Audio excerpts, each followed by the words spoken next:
নমস্কার সকলকে। আজ আমি চলে এসেছি নাইসেস কিচেনের একটি রেসিপি নিয়ে, ফুলকপি আলু মাছের ঝোল।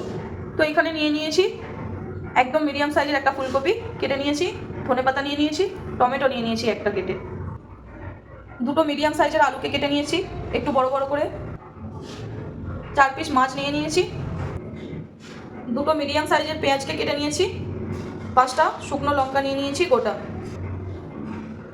আদা নিয়ে নিয়েছি, গোলমরিচ নিয়ে নিয়েছি, এই চামচের 4 চামচ গোটা জিরে নিয়ে নিয়েছি, রিফাইন অয়েল, নুন, হলুদের গুঁড়ো, লঙ্কা গুঁড়ো, সর্ষের তেল। প্রথমে মাছটাকে নুন হলুদ দিয়ে মাখিয়ে নেব। 1 চামচ হলুদ দিয়ে দিলাম।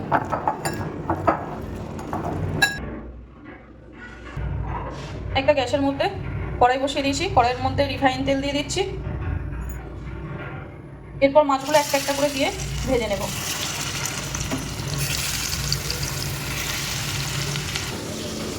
একটা মিক্সির জারে গোটা মশলাগুলো দিয়ে দেবো পেস্ট করতে। এখান থেকে সামান্য একটু জিরে তুলে রাখবো ঝোলের জন্য। বাকি মশলাটা অ্যাড করে দেবো, দিয়ে দেবো পরিমাণ মতো জল, দিয়ে মশলাটাকে পেস্ট করে নেব।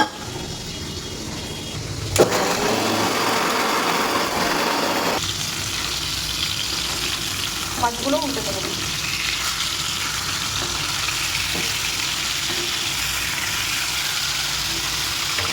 মাছগুলো কিন্তু একদম লাইট করে ফ্রাই করবো।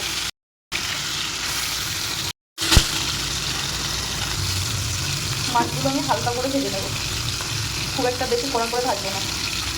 ঝোলের মাছ একটু হালকা করে ভাজলেই মাছের টেস্টটা ভালো লাগে। অন্যদিকে মশলাও কিন্তু রেডি হয়ে গেছে। মাছগুলো একটা প্লেটের মধ্যে তুলে নেব।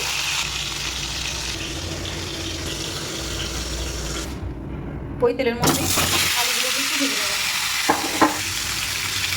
দিয়ে দেবো অল্প একটু হলুদ আর নুন।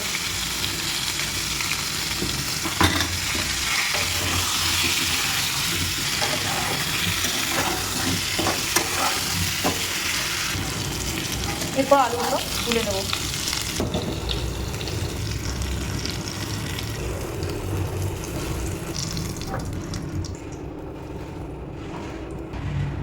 এর মধ্যে আর একটু তেল অ্যাড করব, ফুলকপিগুলো ভেজে নেব।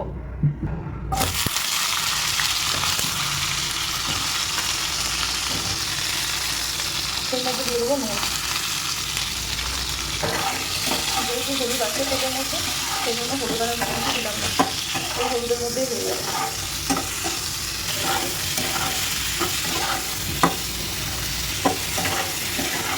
এবার ফুলকপিগুলো তুলে নেব।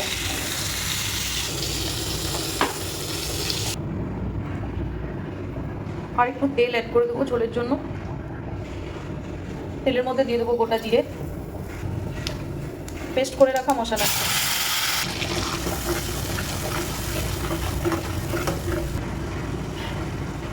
সামান্য একটু হলুদের গুঁড়ো দিয়ে দেবো। যেহেতু ফুলকপিতে আলুতে মাছের মধ্যে হলুদ দেওয়া আছে, সেই জন্য এখানে হলুদের পরিমাণটা কিন্তু কম দিলাম। আর দিয়ে দেবো কাশ্মীরি লঙ্কার গুঁড়ো রঙের জন্য, যেহেতু গোটা লঙ্কা দিয়ে আছে। খুব ভালো করে মশলাটাকে কষিয়ে নেব। সামান্য একটু নুনও অ্যাড করে দিলাম, যেহেতু নুন সবগুলোতেই দেওয়া আছে, সেই জন্য নুনের পরিমাণটাও কিন্তু কম দিলাম এখানে। মশলা কষানো হয়ে গেছে, মশলা দিয়ে কিন্তু তেলও ছেড়ে দিয়েছে। এরপর দিয়ে দেবো আলু।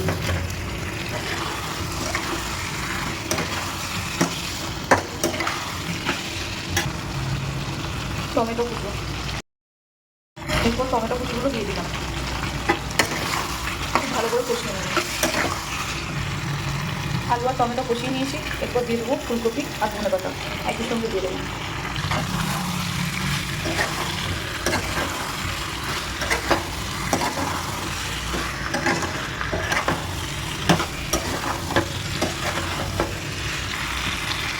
এরপর জল অ্যাড করে দেবো।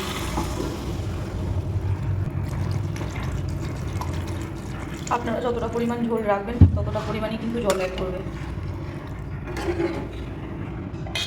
এরপর ঢাকনা দিয়ে ঢেকে দেবো 10 মিনিটের মতো।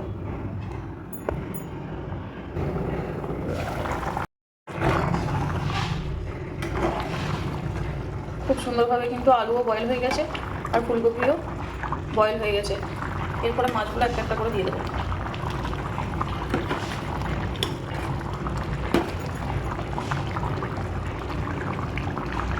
মাছগুলো দিয়ে কিন্তু আমি বেশিক্ষণ ফোটাবো না, 1 থেকে 1.5 মিনিটের মতো ফুটিয়ে গ্যাসটা বন্ধ করে দেবো। গ্যাস অফ করে দিচ্ছি। এরপর আপনাদের সার্ভ করে দেখাবো। এরপর আমি আপনাদের সার্ভ করে দেখাচ্ছি। যারা আমার ইউটিউব চ্যানেলটিকে এখনো পর্যন্ত সাবস্ক্রাইব করেনি তারা অতি অবশ্যই আমার ইউটিউব চ্যানেলটিকে সাবস্ক্রাইব করে ফেলুন। যারা পেজ থেকে দেখছেন নাইসেস কিচেনের পেজটিকে অতি অবশ্যই ফলো করে ফেলুন। নিত্য নতুন রেসিপি পেতে নাইসেস কিচেনের সঙ্গে থাকুন। ধন্যবাদ সকলকে।